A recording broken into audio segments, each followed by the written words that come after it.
Hi hello ಎಲ್ಲರಿಗೂ ನಮಸ್ಕಾರ. ಸುದ್ದಿ ಸಾಗರಿ ಚಾನಲ್ಗೆ ಸ್ವಾಗತ. ಭಾಗ್ಯಲಕ್ಷ್ಮಿ ಇಂದಿನ ಸಂಚಿಕೆಯಲ್ಲಿ ಏನಾಗ್ತಿದೆ ಅಂತ ನೋಡ್ಕೊಂಡು ಬರೋಣ ಬನ್ನಿ. ಅದಕ್ಕೂ ಮೊದಲು ಯಾರೆಲ್ಲ ನನ್ನ ಚಾನಲ್ ಸಬ್ಸ್ಕ್ರೈಬ್ ಮಾಡಿಲ್ವೋ ಈ ಕೂಡಲೇ ಸಬ್ಸ್ಕ್ರೈಬ್ ಮಾಡ್ಕೊಳ್ಳಿ.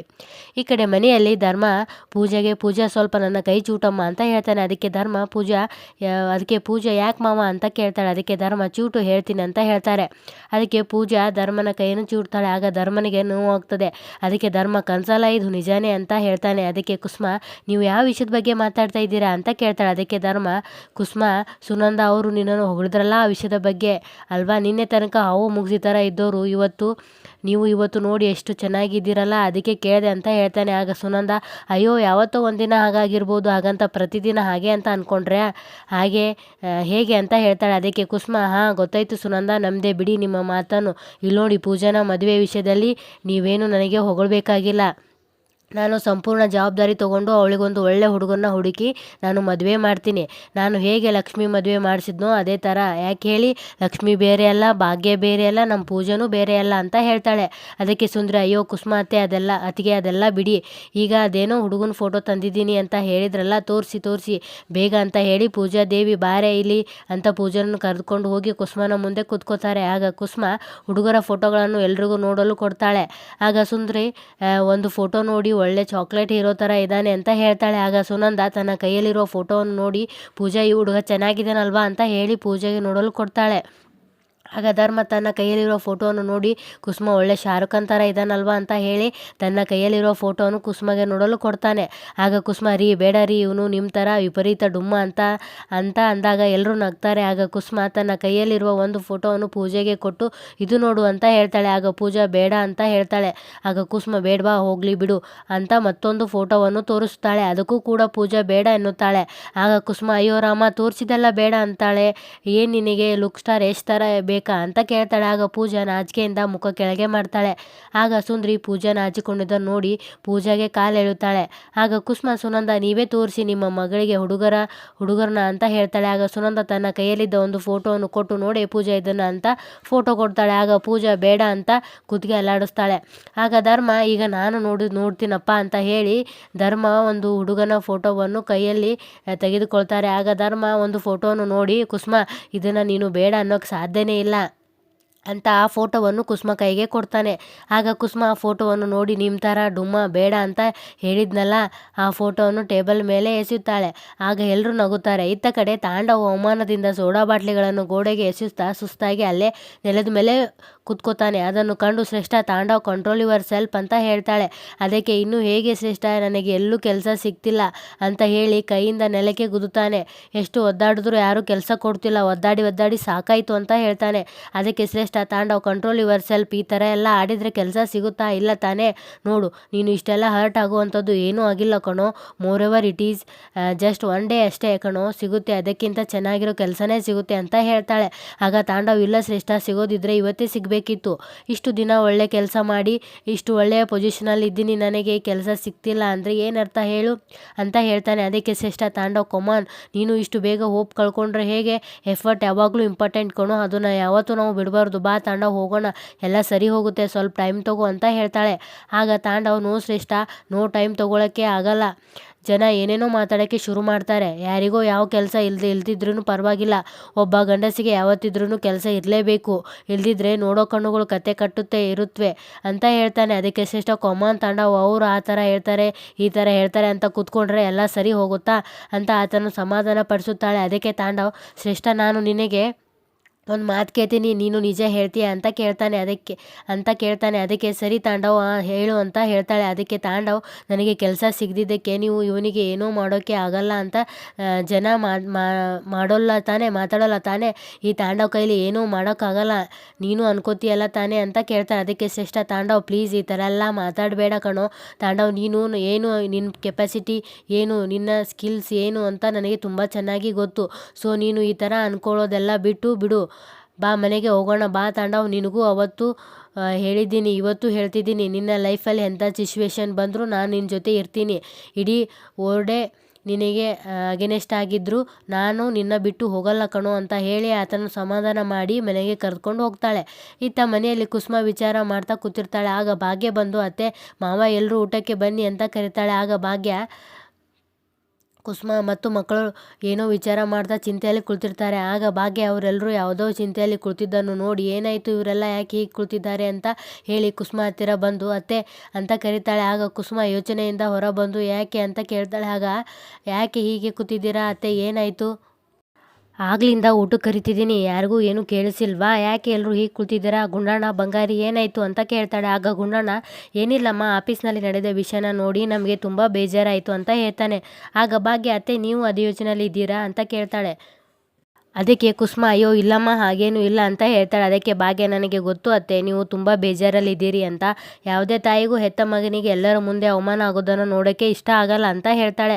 ಆಗ ಗುಂಡಣ್ಣ ಹೌದಮ್ಮ, ಅವರೆಲ್ಲ ಪಪ್ಪನ ಬಗ್ಗೆ ಮಾತಾಡಬೇಕಾದ್ರೆ ನನಗೆ ಎಷ್ಟು ಬೇಜಾರಾಯಿತು ಗೊತ್ತಾ, ತುಂಬಾ ಬೇಜಾರಾಯಿತು ಅಮ್ಮ. ಪಪ್ಪ ಅಷ್ಟೆಲ್ಲ ಕೆಟ್ಟವರು ಅಲ್ವಮ್ಮ ಅಂತ ಕೇಳ್ತಾನೆ. ಆಗ ಭಾಗ್ಯ ಇಲ್ಲ ಗುಂಡಣ್ಣ ಖಂಡಿತ ಇಲ್ಲ ಅಂತ ಹೇಳ್ತಾಳೆ. ಆಗ ತನ್ವಿ ಅಮ್ಮ ಮತ್ತೆ ಯಾಕೆ ಪಪ್ಪನ ಕೆಲಸದಿಂದ ತೆಗೆದ್ರು? ನಿನಗೆ ಕೆಲಸ ಹೋದಾಗ ಎಷ್ಟು ಕಷ್ಟ ಆಗಿತ್ತಲ್ವ, ಪಾಪ ಪಪ್ಪನಿಗೂ ಹಾಗೆ ಆಗುತ್ತಲ್ವ ಅಮ್ಮ ಅಂತ. ಹಾಗೆಲ್ಲ ಆಗಬಾರ್ದು ಅಮ್ಮ, ನೀನು ಕಷ್ಟಪಡೋದನ್ನೇ ನನ್ನ ಕಡೆ ನೋಡೋಕ್ಕೆ ಆಗಿಲ್ಲ. ಈಗ ಪಪ್ಪನಿಗೂ ಕೆಲಸ ಹೋಗಿದೆ, ಅವರು ಕಷ್ಟಪಡೋದು ನೋಡೋಕ್ಕೆ ಆಗಲ್ಲ ಅಂತ ಹೇಳ್ತಾಳೆ. ಆಗ ಕುಸುಮ ಹೌದು ಭಾಗ್ಯ, ಅವನು ಏನು ಮಾಡ್ತಾನೆ ಎಂಬುದೇ ಚಿಂತೆ ಆಗಿದೆ ನನಗೆ. ಆ ಮನೆಹಾಳಿ ಶ್ರೇಷ್ಠ ಹೊಟ್ಟೆಗೆ ಏನು ಸರಿಯಾಗಿ ಬೇಯಿಸಿ ಹಾಕ್ತಿರಲ್ಲ, ಚೆನ್ನಾಗಿ ಗೊತ್ತಿದೆ ಪಾಪ. ನನ್ನ ರಾಜ ಎಷ್ಟು ಒದ್ದಾಡ್ತಿದ್ದಾನೋ ಏನೋ. ಅಲ್ಲ ನಾವು ಅಲ್ಲಿಗೆ ಹೋಗಿದ್ದು ಸರಿನೋ ತಪ್ಪೋ ಗೊತ್ತಾಗ್ತಾ ಇಲ್ಲ ಅಂತ ಹೇಳ್ತಾಳೆ. ಆಗ ಭಾಗ್ಯ ಅತ್ತೆ ನೀವೇನು ತಲೆ ಕೆಡಿಸ್ಕೋಬೇಡಿ, ಎಲ್ಲ ಸರಿ ಹೋಗುತ್ತೆ ಅಂತ ಹೇಳ್ತಾಳೆ. ಆಗ ಕುಸುಮ ಆಗಲ್ಲ ಭಾಗ್ಯ, ಇಷ್ಟು ರಾಜಾಗೆ ಅಷ್ಟು ದೊಡ್ಡ ಕೆಲಸ ಇದ್ರೂ ಆ ಶ್ರೇಷ್ಠ ಏನು ಚೆನ್ನಾಗಿ ನೋಡ್ಕೋತಿರ್ಲಿಲ್ಲ. ಈಗ ಕೆಲಸ ಕಳ್ಕೊಂಡ ಮೇಲೆ ಇನ್ನೇನು ಕಾಟ ಕೊಡ್ತಾಳೋ ಏನೋ ಅಂತ ಹೇಳ್ತಾಳೆ. ಆಗ ಗುಂಡಣ್ಣ ಅದನ್ನು ಕೇಳಿ ಶ್ರೇಷ್ಠ ಆಂಟಿಗೆ ಪಪ್ಪಂಗೆ ಕಷ್ಟ ಕೊಡ್ತಾರಮ್ಮ ಅಂತ ಕೇಳ್ತಾನೆ. ಆಗ ಭಾಗ್ಯ ಅಯ್ಯೋ ಇಲ್ಲ ಗುಂಡಣ್ಣ ಹಾಗೆಲ್ಲ ಏನೂ ಆಗಲ್ಲ ಅಂತ ಹೇಳ್ತಾಳೆ. ಆಗ ಕುಸುಮ ಭಾಗ್ಯ ಈ ಅಹಂಕಾರ ಅನ್ನೋದು ತಾಂಡವ್ ತಲೆ ಮೇಲೆ ಹತ್ತಿ ಕುಣಿತಾ ಇದೆ, ನನ್ನದು ಎನ್ನುವುದು ವಿಪರೀತ ಇದೆ ಅವನಿಗೆ. ಕೆಲಸ ಕೇಳ್ಕೊಂಡು ಹೋದಲ್ಲೆಲ್ಲ ಈ ಥರ ಅಹಂಕಾರ ತೋರಿಸಿದ್ರೆ ಯಾವನ ಕೆಲಸ ಕೊಡ್ತಾನೆ ನೀನೇ ಹೇಳು? ದೇವ್ರೆ ನನ್ನ ಮಗನ ಬಾಳನ್ನ ಸರಿ ಮಾಡಪ್ಪ, ದಯವಿಟ್ಟು ಅವನಿಗೆ ಕೆಲಸ ಸಿಗೋ ಹಾಗೆ ಮಾಡಪ್ಪ ಅಂತ ಹೇಳ್ತಾಳೆ. ಆಗ ಭಾಗ್ಯ ಅತ್ತೆ ನೀವು ಸುಮ್ಮನೆ ಏನೇನೋ ಯೋಚನೆ ಮಾಡ್ತೀರಿ, ತಾಂಡವ್ ಅವರು ಬುದ್ಧಿವಂತರು, ಎಲ್ಲ ಒಳ್ಳೆಯದೇ ಆಗುತ್ತೆ ಅಂತ ಹೇಳಿ ಅಪ್ಪ ಮಕ್ಕಳ ಕಣ್ಣಿಗೆ ಯಾವತ್ತೂ ಕೆಲಸ ಇಲ್ಲದೆ ಇರೋಂತನ ಕಾಣಿಸ್ಬಾರ್ದು, ಅಮ್ಮನ ಕಣ್ಣಿಗೆ ಮಗ ಕೈಲಾಗ್ದೋನು ಅನ್ನಿಸ್ಬಾರ್ದು, ಏನಾದರೂ ಮಾಡಿ ಇದನ್ನೆಲ್ಲ ಸರಿ ಮಾಡಬೇಕು ಅಂತ ಮನಸ್ಸಿನಲ್ಲಿ ಹೇಳ್ಕೊತಾಳೆ. ಇತ್ತ ಕಡೆ ಶ್ರೇಷ್ಠ ಮನೆಯಲ್ಲಿ ತಾಂಡವ್ ಚಿಂತೆಯಲ್ಲಿ ಕುಳಿತಿರ್ತಾನೆ. ಆಗ ಶ್ರೇಷ್ಠ ಬಂದು ತಾಂಡವ್ ಜ್ಯೂಸ್ ಕುಡಿ, ಬಹಳ ಟಯರ್ಡ್ ಆಗಿದೆ ಅಂತ ಹೇಳ್ತಾಳೆ. ಅದಕ್ಕೆ ತಾಂಡವ್ ಬೇಡ ಶ್ರೇಷ್ಠ ಅಂತ ಹೇಳ್ತಾನೆ. ಆಗ ಶ್ರೇಷ್ಠ ತಾಂಡವ್ ಪ್ಲೀಸ್ ಹಠ ಮಾಡಬೇಡ, ತಗೋ ಕುಡಿ ಅಂತ ಜ್ಯೂಸ್ನ ಕುಡಿಯಲು ಕೊಡ್ತಾಳೆ. ಆಗ ತಾಂಡವ್ಗೆ ಜ್ಯೂಸ್ ಕುಡಿತಿರುವಾಗ ಮೊಬೈಲ್ ರಿಂಗ್ ಆಗುತ್ತೆ. ಅದನ್ನು ಕಂಡು ತಾಂಡವ್ ಮೊಬೈಲನ್ನು ರಿಸೀವ್ ಮಾಡಿ ಹಲೋ ಎಂದು ಹೇಳ್ತಾನೆ. ಅತ್ತ ಕಡೆಯಿಂದ ಹಲೋ ನೀವು ತಾಂಡವ್ ಸೂರ್ಯವಂಶಿ ಅವರಾ ಅಂತ ಕೇಳ್ತಾರೆ. ಆಗ ತಾಂಡವ್ ಹೌದು ನಾನೇ, ಯಾರು ಹೇಳಿ ಅಂತ ಹೇಳ್ತಾನೆ. ಆಗ ಅತ್ತ ಕಡೆಯಿಂದ ಸರ್ ಶ್ರೇಷ್ಠ ಅವರು ಅಪಾರ್ಟ್ಮೆಂಟ್ ಬೇಕು ಅಂತ ಅಡ್ವಾನ್ಸ್ ಕೊಟ್ಟಿದ್ರು, 2 ದಿನದಲ್ಲಿ ದುಡ್ಡು ಸೆಟಲ್ಮೆಂಟ್ ಮಾಡಿ ಅಂತ ಹೇಳಿದ್ವಿ, ಬಟ್ ಅವರು ಫೋನೇ ಪಿಕ್ ಮಾಡ್ತಾ ಅಂತ ಹೇಳ್ತಾರೆ. ಆಗ ತಾಂಡವ್ ಸಾರಿ ಸರ್ ಬ್ಯುಸಿ ಇದ್ದಾರೆ ಅಂತ ಹೇಳ್ತಾನೆ. ಆಗ ಅವರು ನಾಳೆ ಒಳಗಾಗಿ ಎಲ್ಲ ದುಡ್ಡು ಸೆಟಲ್ಮೆಂಟ್ ಮಾಡಬೇಕು, ಇಲ್ಲಾಂದರೆ ನೀವು ಅಡ್ವಾನ್ಸ್ ಕೊಟ್ಟು ದುಡ್ಡು ನಿಮಗೆ ಸಿಗಲ್ಲ ಅಂತ ಹೇಳ್ತಾರೆ. ಆಗ ತಾಂಡವ್ ಸರ್ ನಮಗೆ ಸ್ವಲ್ಪ ಟೈಮ್ ಬೇಕಾಗಿತ್ತು ಅಂತ ಈ ಥರ ಇಮಿಡಿಯೇಟಾಗಿ ಹೇಳಿದರೆ ಹೇಗೆ ಅಂತ ಹೇಳ್ತಾನೆ. ಆಗ ಅವರು ನಿಮಗೆ ಅಂತ ಹೇಳ್ತಾ ಇದ್ದೀನಿ, ನಿನ್ನೆ ಶ್ರೇಷ್ಠ ಅವರು ಬುಕ್ ಮಾಡುವಾಗಲೇ ಹೇಳಿದ್ವಿ, ಯೂಟ್ಯೂಬ್ ಪೇ ಅಂತ ಹೇಳ್ತಾನೆ. ಆಗ ತಾಂಡವ್ ಸರಿ ಸರ್ ಏನೋ ಒಂದು ಮಾಡ್ತೀವಿ ಅಂತ ಫೋನ್ ಕಟ್ ಮಾಡ್ತಾನೆ. ಆಗ ಶ್ರೇಷ್ಠ ಏನಾಯಿತು ತಾಂಡವ್ ಅಂತ ಕೇಳ್ತಾಳೆ. ಆಗ ತಾಂಡವ್ ಅಪಾರ್ಟ್ಮೆಂಟ್ನಿಂದ ಫೋನು ಅಡ್ವಾನ್ಸ್ ಕಟ್ಟಿದ್ವಲ್ಲ, ನಾಳೆನೇ ಫುಲ್ ಸೆಟಲ್ಮೆಂಟ್ ಮಾಡಬೇಕಂತೆ.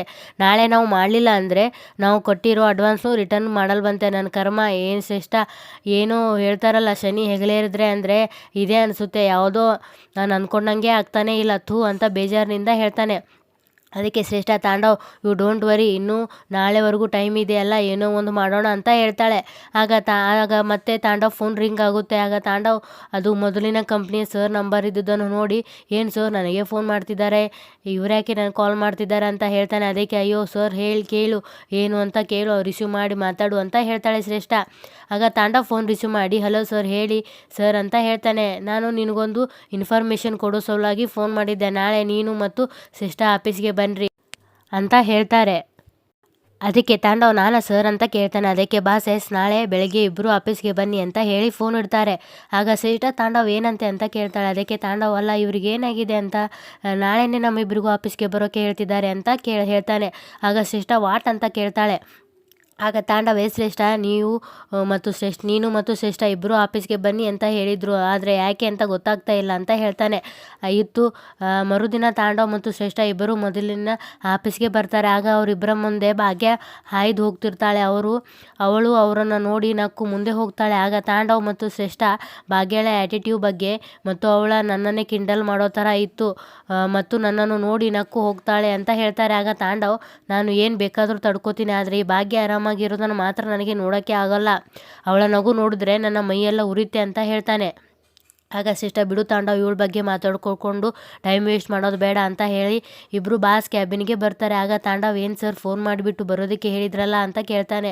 ಅದಕ್ಕೆ ಬಾಸ್ನ ಹೆಂಡತಿ, ಸುಮ್ಮನೆ ಹೀಗೆ ಮಾತಾಡೋಣ ಅಂತ ಬರೋದಕ್ಕೆ ಹೇಳಿದ್ದು, ಅಂದ ಹಾಗೆ ಕೆಲಸ ಸಿಗ್ತಾ ತಾಂಡವ್ ಅಂತ ಕೇಳಿ ಅವರು ಒಬ್ಬರನ್ನೊಬ್ಬರು ಮುಖ ನೋಡಿಕೊಂಡು ಮತ್ತೆ ಶ್ರೇಷ್ಠ, ನೀನ್ಯಾವ ಕಂಪ್ನಿಯಲ್ಲಿ ವರ್ಕ್ ಮಾಡ್ತಿದ್ಯಾ ಈಗ ಅಂತ ಕೇಳ್ತಾರೆ. ಅದಕ್ಕೆ ತಾಂಡವ್ ಮತ್ತು ಶ್ರೇಷ್ಠ ಇಬ್ಬರು ಏನೂ ಮಾತಾಡದೆ ಸುಮ್ಮನೆ ಕುಳಿತುಕೋತಾರೆ. ಅದಕ್ಕೆ ಬಾಸ್, ಯಾಕೆ ಇಬ್ಬರು ಏನೂ ಮಾತಾಡದೆ ಸುಮ್ಮನೆ ಕುಳಿತಿದ್ದೀರಾ, ಮಾತಾಡಿ ಅಂತ ಕೇಳ್ತಾರೆ. ಅದಕ್ಕೆ ಬಾಸ್ನ ಹೆಂಡತಿ, ಸುಮ್ಮನೆ ಕೂತಿದ್ದೀರಾ ಅಂದರೆ ಇನ್ನೇನು ಕೆಲಸ ಸಿಕ್ಕಿಲ್ಲ ಅಂತಲೇ ಅರ್ಥ.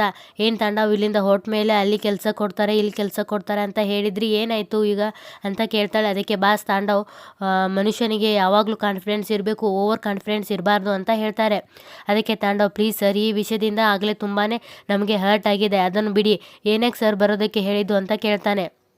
ಆಗ ಶ್ರೇಷ್ಠ, ಎಸ್ ಸರ್, ನಮ್ಮಿಬ್ಬರಿಗೂ ಮೆಂಟಲಿ ಸ್ಟೇಟಸ್ ಸರಿ ಇಲ್ಲ, ಯಾಕೆ ಕರೆದ್ರಿ ಅಂತ ಪ್ಲೀಸ್ ಹೇಳ್ತೀರಾ ಅಂತ ಕೇಳ್ತಾಳೆ. ಆಗ ಬಾಸ್ನ ಹೆಂಡತಿ, ಸರಿ ಆಯಿತು, ಈಗ ಹೇಳ್ತೀನಿ ಕೇಳಿ, ನಿಮ್ಮಿಬ್ಬರಿಗೂ ಕೂಡ ಮತ್ತೆ ಇಲ್ಲಿ ಕೆಲಸ ಮಾಡೋಕ್ಕೆ ಅವಕಾಶ ಕೊಟ್ಟರೆ ಇಬ್ಬರಿಗೂ ಕೂಡ ಇಷ್ಟ ಇದೆಯಾ ಇಲ್ವೋ ಅಂತ ಹೇಳ್ತಾಳೆ. ಅದಕ್ಕೆ ಶ್ರೇಷ್ಠ ಸಂತೋಷದಿಂದ, ಮೇಡಮ್ ನೀವು ಏನು ಹೇಳ್ತಾ ಇದ್ದೀರಾ ಅಂತ ಕೇಳ್ತಾಳೆ. ಅದಕ್ಕೆ ತಾಂಡವ್, ಮತ್ತೆ ನಮಗೆ ಅಪರ್ಚುನಿಟಿ ಕೊಡ್ತೀರಾ ಸರ್ ಅಂತ ಕೇಳ್ತಾನೆ. ಅದಕ್ಕೆ ಬಾಸ್ನ ಹೆಂಡತಿ, ಎಸ್, ನಿಮ್ಮಿಬ್ಬರನ್ನ ಕೂಡ ಮತ್ತೆ ಕೆಲಸಕ್ಕೆ ತಗೋತಾ ಇದ್ದೀವಿ ಅಂತ ಹೇಳ್ತಾರೆ. ಅದಕ್ಕೆ ತಾಂಡವ್ ಮತ್ತು ಶ್ರೇಷ್ಠ ಸಂತೋಷದಿಂದ ಒಬ್ಬರ ಮುಖ ಇನ್ನೊಬ್ಬರು ನೋಡ್ಕೊಳ್ತಾರೆ. ಇತ್ತ ಕಡೆ ಕಿಶನ್ ಆಫೀಸ್ನಲ್ಲಿ ಇರುವಾಗ ಆತನಿಗೆ ಪೂಜಾ ಫೋನ್ ಮಾಡಿ, ಹಲೋ, ಗುಡ್ ಮಾರ್ನಿಂಗ್ ಬಾಸ್ ಅಂತ ಕೇಳ್ತಾಳೆ. ಅದಕ್ಕೆ ಕಿಶನ್, ಗುಡ್ ಮಾರ್ನಿಂಗ್ ಅಂತ ಹೇಳ್ತಾನೆ.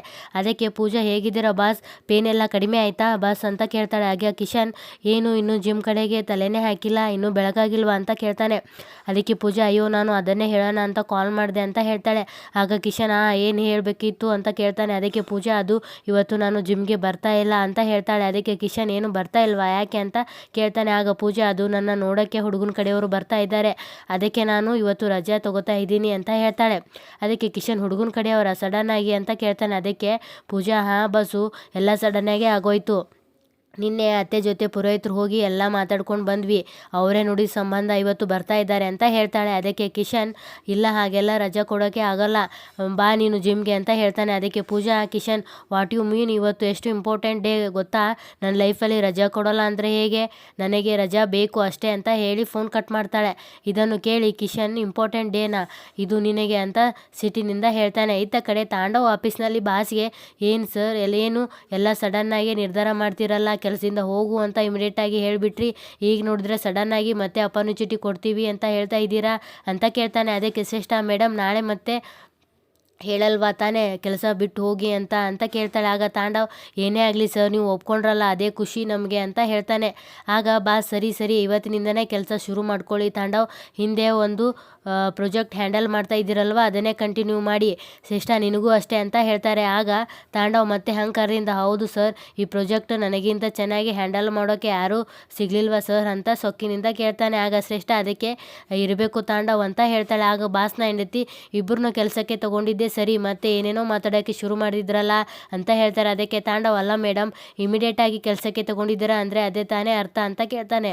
ಅದಕ್ಕೆ ಬಾಸ್ನ ಹೆಂಡತಿ, ತಾಂಡವ್, ಇದೇ ದುರಹಂಕಾರ ಬೇಡ ಅಂತ ಹೇಳ್ತಾ ಇರೋದು, ನಿಮ್ಮಿಬ್ಬರನ್ನು ಕೂಡ ಕರೆದು ಒಂದು ಚಾನ್ಸ್ ಕೊಡಬೇಕು ಅಂತ ಅನಿಸ್ತು, ಅದಕ್ಕೆ ಕರೆದು ಕೆಲಸ ಕೊಟ್ಟಿದ್ದೀವಿ ಅಷ್ಟೇ, ಇದನ್ನು ತಲೆಯಲ್ಲಿ ಇಟ್ಕೊಂಡು ಹಾಗಾಯಿತು ಹೀಗಾಯಿತು ಅಂತ ನೀವೇ ದುರಹಂಕಾರ ಬೆಳೆಸ್ಕೊಂಡು ನೀವೇನು ಮಾಡೋಕ್ಕಾಗಲ್ಲ ಅಂತ ಹೇಳ್ತಾಳೆ. ಅದಕ್ಕೆ ಬಾಸು ತಾಂಡವ್, ಒಂದು ಸಲ ಟರ್ಮಿನೇಷನ್ ಲೆಟರ್ ಮಾಡಿದವರಿಗೆ ಇನ್ನೊಂದು ಸಲ ಮಾಡೋಕ್ಕೆ ಏನು ಕಷ್ಟ ಆಗಲ್ಲ ಅಂತ ಹೇಳ್ತಾರೆ. ಅದಕ್ಕೆ ತಾಂಡವ್, ಇಲ್ಲ ಸರ್, ನಾನು ಆ ಥರ ಹೇಳ್ತಾ ಇಲ್ಲ ಅಂತ ಹೇಳ್ತಾನೆ. ಅದಕ್ಕೆ ಬಾಸ್ನ ಹೆಂಡ್ತಿ, ನೋಡು ತಾಂಡವ್, ಎಲ್ಲನೂ ಮರೆತು ಚೆನ್ನಾಗಿ ಕೆಲಸ ಮಾಡೋಂಗಿದ್ರೆ ಇವತ್ತಿಂದನೇ ಜಾಯಿನ್ ಆಗು, ಹಳೇದನ್ನು ನಿನ್ನ ತಲೆಯಲ್ಲಿ ಇಟ್ಕೊಂಡು ಕೆಲಸ ಮಾಡೋದು ಆದರೆ ಇವತ್ತೇ ವಾಪಸ್ ಹೋಗು ಶ್ರೇಷ್ಠ, ಇದು ನಿನಗೂ ಅನ್ವಯಿಸುತ್ತೆ ಅಂತ ಹೇಳ್ತಾರೆ. ಅದಕ್ಕೆ ತಾಂಡವ್ ಮತ್ತು ಶ್ರೇಷ್ಠ, ಸರಿ ಮೇಡಮ್ ಅಂತ ಸಂತೋಷದಿಂದ ಹೇಳ್ತಾರೆ. ಅದಕ್ಕೆ ಬಾಸ್ನ ಹೆಂಡತಿ, ಚೆನ್ನಾಗಿ ಕೆಲಸ ಮಾಡಿ, ಆಲ್ ದ ಬೆಸ್ಟ್ ಅಂತ ಹೇಳ್ತಾರೆ. ಈ ಕಡೆ ಆಫೀಸ್ನಲ್ಲಿ ಕ್ಯಾಂಟೀನ್ ಸಲುವಾಗಿ ಭಾಗ್ಯ ಭಾರವಾದ ಕೈಚೀಲವನ್ನು ಹೊತ್ಕೊಂಡು ಬರ್ತಿರ್ತಾಳೆ. ಅಲ್ಲಿಗೆ ಬಂದ ತಾಂಡವ್ ಎಮ್ಮೆ ಅಂತ ಕರೀತಾನೆ. ಅದನ್ನು ನೋಡಿ ಭಾಗ್ಯ ಅಲ್ಲಿ ಸ್ವಲ್ಪ ನಿಂತು ಅವರನ್ನು ನೋಡಿ ನಕ್ಕು ಮತ್ತೆ ಮುಂದೆ ಹೋಗ್ತಾಳೆ. ಆಗ ತಾಂಡವ್ ಏನು ದೌಲತ್ತು, ಯಾಕೋ ದುರಹಂಕಾರದ ನಡವಳಿಕೆ ಜಾಸ್ತಿ ಆಗಿದೆ ಅಂತ ಹೇಳ್ತಾನೆ. ಆಗ ಶ್ರೇಷ್ಠ ಏನು ನಮ್ಮ ಕೈಯಿಂದ ಕೆಲಸ ಕಿತ್ಕೊಂಡೆ ಅಂತ ದೌಲತ್ತು ನಿಂಗೆ ಅಂತ ಕೇಳ್ತಾಳೆ. ಅದಕ್ಕೆ ಭಾಗ್ಯ ಅರೇ ನಾನೆಲ್ಲಿ ಹಾಗೆಂದೆ ಶ್ರೇಷ್ಠ ಅಂತ ಕೇಳ್ತಾಳೆ. ಅದಕ್ಕೆ ತಾಂಡವ್ ಎಲ್ಲ ಏನು ನೀನು ಹೇಳೇ ನಮಗೆ ಗೊತ್ತಾಗಬೇಕಾ, ಮುಖ ನೋಡಿದ್ರೆ ಗೊತ್ತಾಗಿದೆ ನಿನ್ನ ಎಲ್ಲ ಇಲ್ಲಿಗೆ ಬಿಟ್ಟು ಬಿಡು, ನನ್ನನ್ನು ಶ್ರೇಷ್ಠನನ್ನು ಕೆಲಸದಿಂದ ಕಿತ್ತಾಕ್ಬಿಟ್ಟೆ ಎನ್ನುವ ಒಂದು ಇತ್ತಲ್ಲ ಅದೆಲ್ಲ ಇವತ್ತಿಗೆ ಮುಗೀತು ಅಂತ ಹೇಳ್ತಾನೆ. ಅದಕ್ಕೆ ಅದನ್ನು ಕಂಡು ಭಾಗ್ಯ ಅವರ ಮುಖ ನೋಡಿ ಮುಗುಳ್ನಗುತ್ತಾಳೆ. ಆಗ ತಾಂಡವ್ ಯಾಕೆ ಏನು ನಗುತ್ತಿರೋದು ನೀನು, ಯಾವ ಕಂಪ್ನಿ ನಮ್ಮನ್ನು ಕೆಲಸದಿಂದ ಕಿತ್ತು ಹಾಕಿದ್ರೋ ಅದೇ ಕಂಪ್ನಿ ಕಾಲ್ ಮಾಡಿಬಿಟ್ಟು ವಾಪಸ್ ಕರೆದಿದ್ದಾರೆ ಅಂತ ಹೇಳ್ತಾನೆ. ಆಗ ಶ್ರೇಷ್ಠ ಅಷ್ಟೇ ಅಲ್ಲ ಭಾಗ್ಯ, ಅವರೇ ಕಾಲ್ ಮಾಡಿ ಕೂಡ ಖುದ್ದಾಗಿ ಕರೆದಿದ್ದಾರೆ ಅಂತ ಹೇಳ್ತಾಳೆ. ಅದಕ್ಕೆ ತಾಂಡವ್ ನನ್ನ ಸ್ಕಿಲ್ ಇಲ್ಲದೆ ಏನು ಬೇಕಾದರೂ ಮಾಡ್ಕೋಬೋದು ಅಂದ್ಕೊಂಡಿದ್ದು ಪಾಪ ಆಮೇಲೆ ರಿಯಲೈಸ್ ಆಗಿರುತ್ತೆ ಈ ಪ್ರಾಜೆಕ್ಟ್ ಎಲ್ಲ ನಾನಿಲ್ಲದೆ ಡಮರ್ ಆಗಿಬಿಡುತ್ತೆ ಅಂತ. ಅದಕ್ಕೆ ಅವರೇ ಕಾಲ್ ಮಾಡಿಬಿಟ್ಟು ಕರೆಸ್ಕೊಂಡಿದ್ದಾರೆ ಅಂತ ಹೇಳ್ತಾನೆ. ಅದಕ್ಕೆ ಶ್ರೇಷ್ಠ ಭಾಗ್ಯ ಇವಾಗಾದರೂ ಗೊತ್ತಾಯ್ತಾ ನಮ್ಮ ಕೆಪಾಸಿಟಿ ಏನು ಅಂತ, ಈ ವಿಷಯನ ಎಲ್ರಿಗಿಂತ ಮೊದಲು ನಿನಗೆ ಹೇಳಬೇಕಿತ್ತು, ಅದಕ್ಕೆ ಹುಡ್ಕೊಂಡು ಬಂದ್ವಿ ಅಂತ ಹೇಳ್ತಾಳೆ.